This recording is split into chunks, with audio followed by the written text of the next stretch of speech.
Dobrý den, jmenuji se Aleš a pracuji ve firmě Vaše Dedra. Již více než 25 let vyrábíme drogérii a prací prostředky. Kdo tedy ví víc o čistotě a praní než právě my? V tomto měsíci jsme uvedli novinku prací prostředky z řady EcoRapid. Veškeré tyto prostředky byly inovovány ze starších řad. Došlo k razantnímu vylepšení a my se dnes v tomto videu podíváme, kde tahleta vylepšení jsou a proč tyto prášky perou až o 100% lépe než předchozí řada. V tomto videu bych se chtěl zaměřit hlavně na prostředek EcoRapid Sensitive. Je to z toho důvodu, že jeho předchůdce využívali desítky tisíc maminek v České republice spokojeně a proto bych chtěl představit hlavně ten výrobek. Samozřejmě, že jsme inovovali i výrobky i na bílé, barevné a prostředek pro bílé a barevné. Tyhle prostředky dnes probírat úplně detailně nebudu. Je to z toho důvodu, že opravdu se chci zaměřit na tu sensitive řadu, ekologickou sensitive řadu, které maminky velice rády kupují a přiznejme si, většina z vás k firmě Dedra přišla v době své mateřské dovolené a těhotenství, kdy jste hledali to nejlepší pro vaše dítě na praní a opravdu jste hledali prostředek, který funguje a nespůsobuje žádné problematické projevy u vašich dětí. A samozřejmě, že výrobek Sensitive není vhodný pouze pro děti, ale samozřejmě pro celou rodinu. Já sám s ním mám velice dobré zkušenosti s praním ložního prádla. Vy zajisté také. Budu rád, když mi dáte i nějaký komentář se svojí zkušeností pod tohleto video, jak jste spokojení, nebo zda plánujete tento přípravek vyzkoušet. Pro uvedení nové řady Sensitive jsme si vybrali luxusní kovové smaltové dózy, do kterých jsme tento přípravek na praní Sensitive EcoRapid zapalili. Já jednu takovou dózu za sebou mám a nehoda není náhoda. Tato dóza je pěkná, opravdu. Dá se doplňovat, můžete ji uložit do koupelny, kamkoliv, nemusíte se za ní stydět. Jenom takový ukážu. Ukážeme si ve nějakém videu, jak se vlastně tahleta dóza, jak ji balíme během přepravy, aby se nepoškodila, takže podívejte se. Je vlastně k vám přijde v transportní recyklované krabici z recyklovaného materiálu, která se dá dále recyklovat. Krabici hezky nařízneme, otevřeme, vytáhneme, otevřeme box. Uvnitř boxu, jak vidíte, je odměrka a plastový pytel, v kterém je prášek. Proč je prášek v plastovém pytli a ne přímo v dóze? Je to z důvodu transportu, aby se nám nevysypal po celé krabici nebo mimo ní, takže opravdu je to takhle bezpečně uložení. Povšimněte si, když vytáhnete tu odměrku, že míry jsou uvedené v mililitrech, stejně jako dávkování ze spodu krabice je rovněž v mililitrech. A teď se dostávám vlastně k takovému tomu prvnímu bodu, v čem jsou vlastně tyhle prášky dobré, a to je nižší dávkování. U starších prášků jedna dávka na praní byla od 50 ml, nyní u těch nových je to 35 ml. To znamená, je velice jednoduché. Z 2,5 kg prášku dříve vám stačilo na 50 praní, nyní 2,5 kg je 75 praní. A teď se dostávám, ano, 75 praní, to je obsah tohoto kovového boxu. Jaké jsou ještě další rozdíly? V původních pracích prostředcích, já si pomůžu takovou malou pomůckou, že si vytáhnu tady starou krabici Aloe Sensitive Tabs. Jak vidíte, balení se opravdu liší, takže a není to jenom balení, jako vzhled toho balení, ale i obsah. A budu teďka mluvit o těch starších tabletách, které ještě možná máte doma, ale my je již nevyrábíme. Obsahovaly 3 enzymy, měly daleko větší dávkování a jejich účinnost byla nižší. Obsahovaly zeolity pro změkčování vodu, nové EcoRapid prášky, když tuto služku nemají, mají daleko lepší. Řeknu to takhle, ten zeolit změkčoval vodu, ale mohl zůstávat po něm nějak našedlý povlak, kdežto nové prášky Sensitive EcoRapid již ho nevyužívají a jsou daleko lepší, daleko účinnější. Podle našich měření interních je rozdíl mezi nimi opravdu v kvalitě praní více než 100%.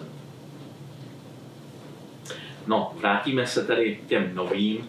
Budu už teďka mluvit už jenom o těch nových.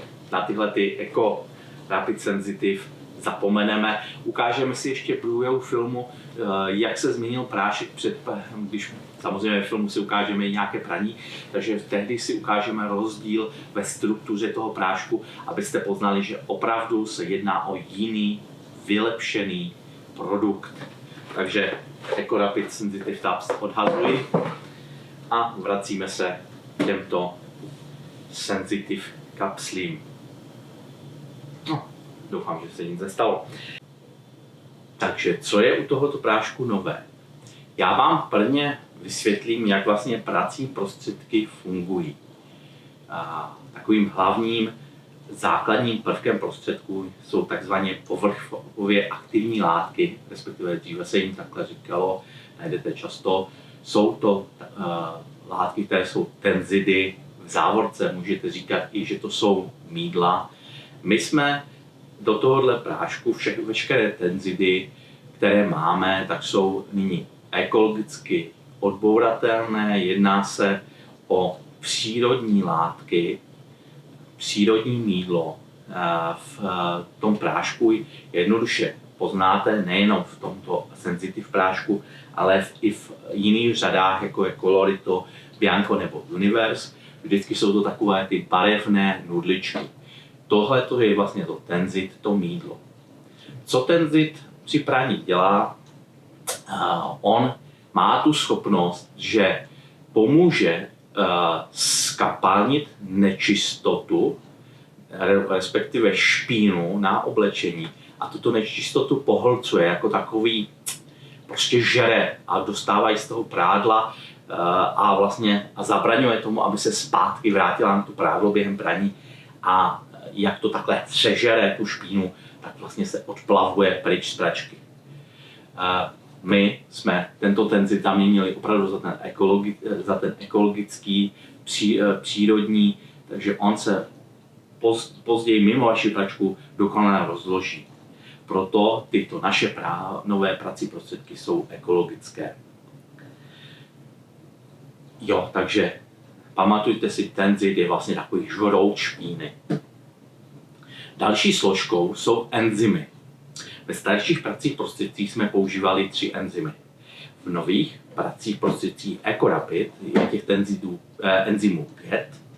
Enzym to jsou takové látky, které rozkládají biologické nečistoty. Jsou jako je to krev, čokoláda, tráva a podobně. Tuk. V našem nové řadě EcoRapid je těch enzymů 5. Já je nebudu přímo jmenovat, protože vím, že pro většinu z vás to není důležité, ale posílili jsme v těchto nových prášcích jejich schopnost odstraňovat skvrny od ovoce, ovocné skvrny, třešně, jahody podobně. Dále jsme nasadili nový enzym na likvidace skvrn, tukových skvrn na oblečení. lépe likvidujeme skvrny bílkovinové povahy, nějaká vajíčka a podobně, účinně odstraňujeme škroby a další uhlohydraty, to znamená, řekněme, všechny škrobové nečistoty, anebo nějaké škrobové nečistoty. A poslední, co je jedno z takových vylepšení, je, že nové prášky napravují i textilní vlákna díky enzymům. Myslím si, že posílení těchto přísad opravdu podstatně zlepšilo využití a taky účinnost těchto prášků. Já sám již ty prášky, respektive tablety, používám od minulého roku a musím říct, že hlásím vysokou spokojenost a jsem si jistý, dávejte nám do komentářů, jak jste spokojení s těmito prášky i vy.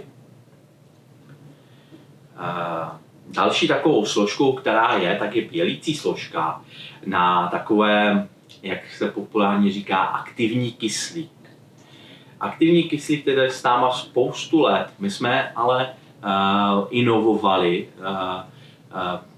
Dobře víte, že máme nově v nabídce Oxidu Rapid, takže tohleto Oxidu Rapid nám pomáhá i v těchto pracích prostředcích takovému šetrnému vybělování aktivním kyslíkem. Co ještě tyhle nové prášky neobsahují, jenom takhle stručně, jsou, jak jsem řekl, bez zeolitu, bez optických zjašňovačů, bez fosfátů, bez perborátu, bez chloru a co je důležité pro přípravek senzitiv, obsahují parfém bez alergenů. Ještě jedno takové, je to jedna z věcí, která není komparativní výhodou. To znamená, že v Evropské unii nikdo, žádný výrobce nemůže testovat přípravky na zvířatech. Proto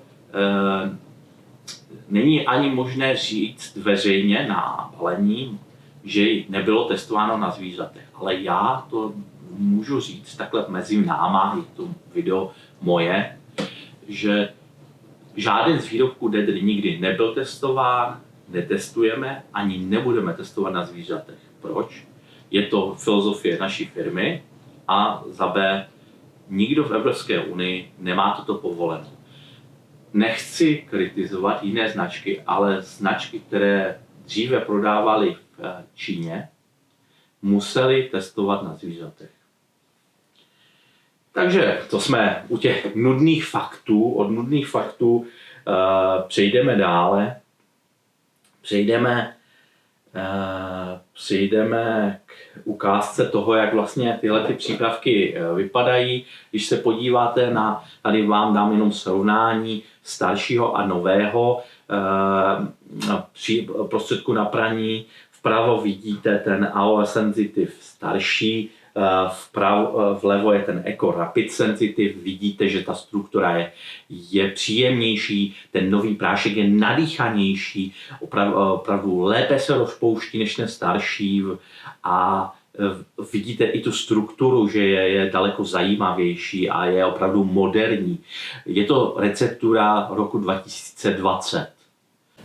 My jsme tyto prací prostředky vyvinuli ve spolupráci s předními vývojáři pracích prostředků v České republice. Použili jsme nové povrchové aktivní látky, které jsou vysoce účinné, ohleduplné k pokožce a životnímu prostředí. Všechny prací prostředky řady EcoRapid obsahují aktivní lapače nečistot, které na sebe navážou vypranou špínu, aby se opět nepřichytila na vyprané prádlo. A nyní se podíváme na něco, co jsem si pro vás nachystal. Test prášku Sensitive, jestli je vhodný pro jakékoliv něžné stvoření. Já právě jsem si vybral plyšovou hračku, kterou vypereme. Jenom takové upozornění, nedělejte toto doma. Je to opravdu jenom věc má, že něco takového dám do pračky. Pojďme se na to podívat. Takže otvíráme přihrádku, nasypáváme do přihrádky prášek na praní Eco Rapid Sensitive. Do přihrádky na aviváž nalíváme aviváž Sensitive. Zapínáme na teplotu, kterou najdeme přímo na výrobku, to znamená, tahle ta postavička se může prát až na 60 stupňů. Já zvolím teplotu 40 stupňů. Podle pokynu můžeme ji dokonce potom klasicky sušit v sušičce. Takže plyšovou hračku házíme přímo do pračky a zapínáme. Podívejte se, jak se krásně točí. Myslím, že se této plyšové hračce v pračce velice líbí. Pokud pokud tuto plyšovou hračku máte rovněž doma a máte ji rádi, napište nám komentář. Těšíme se. A jsem rád, že tyhle nové prostředky vznikly a věřím, že osloví další nové generace maminek. A já ještě pro ty mladší nebo váhající jenom tak uvedu jednu důležitou věc. Dedra má svůj klub pro osoby, které pravidelně objednávají. Tento klub, jeho vstup je vlastně zdarma, nejsou tam žádné povinnosti, váže se k němu pouze sleva na výrobky a musím říct, že každý rozumný člověk tuto slevu využije. Opravdu, jak říkám, je to bez povinností a je to zdarma. Pamatujte si, že přípravky Eco Rapid Sensitive jsou ekologické a velice účinné s nižším dávkováním. Budu rád, když je budete využívat a pod moje video budete zapisovat svoje zkušenosti. Přeji vám příjemný den a děkuji za sledování videa. Pokud mě budete chtít sledovat, tak na Facebooku stránka Dedra Aleš Rančar, případně na YouTube video, rovněž tady v pravém rohu je sledování, zapněte si sledování. Těším se na vás při dalším videu, další video, které plánuje čištění myčky. Budeme se těšit. Nashledanou, naslyšenou.